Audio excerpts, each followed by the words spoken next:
Hello friends, शुरू करते हैं। Haunted train. गहरी रात थी। तारे भी जैसे डर से छुप गए थे। राहुल और श्रेया एक सुनसान स्टेशन से आखिरी ट्रेन पकड़ना चाहते थे।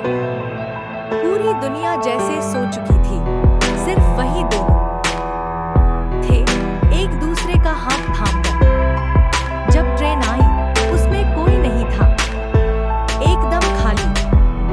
राहुल, मुझे अजीब लग रहा है, श्रेया ने धीरे से कहा। राहुल मुस्कुराया। अरे, रोमांस का बढ़िया मौका है, कोई है ही नहीं। दोनों एक डिब्बे में बैठ गए। ट्रेन धीरे धीरे चलने लगी। हवा तेज हो गई थी। श्रेया ने अपना सिर राहुल के कंधे पर रख दिया। तभी ट्रेन की लाइटें झपकने लगी, कभी जलती, कभी बुझती। हवा और तेज हो गई। एक जोर का झटका, ट्रेन पूरी तरह से रुक गई। एकदम अचानक राहुल ने खिड़की से देखा, कोई स्टेशन नहीं था, सिर्फ अंधेरा, घना जंगल। फिर अचानक एक हंसी सुनाई दी, पतली, ठंडी और अजीब सी हंसी। श्रेया ने राहुल का हाथ जोर से थाम लिया।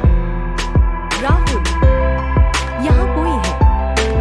तभी एक सफेद साड़ी पहने औरत अगले सीट पर बैठी नजर आई। उसका चेहरा दिख नहीं रहा था। दीदी, आप कौन? राहुल ने पूछा। औरत का सिर धीरे धीरे घूमने लगा, पूरे 180 डिग्री तक। उसकी बड़ी, काली, खून से भरी आंखें सीधा राहुल और श्रेया को घूर रही थी। ट्रेन फिर से चल पड़ी, लेकिन पीछे से किसी की जोरदार चीख सुनाई दी। औरत गायब हो चुकी थी। ट्रेन के सारे डिब्बे अब भी खाली थे, या शायद नहीं। राहुल और श्रेया ने देखा, सभी डिब्बे भूतों से भरे पड़े थे और सभी उनकी तरफ देख रहे थे। लाइट्स फिर से झपकने लगी। ट्रेन रुकने का नाम ही नहीं ले रही थी।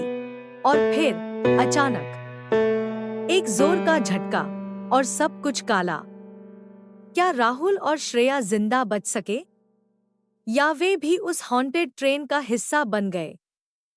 कैसी लगी यह कहानी?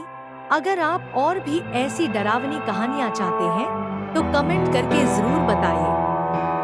लाइक और सब्सक्राइब भी कर दीजिए और साथ ही बेल आइकन दबाइए ताकि हमारी आने वाली नई वीडियो का नोटिफिकेशन आप तक पहुंच जाए।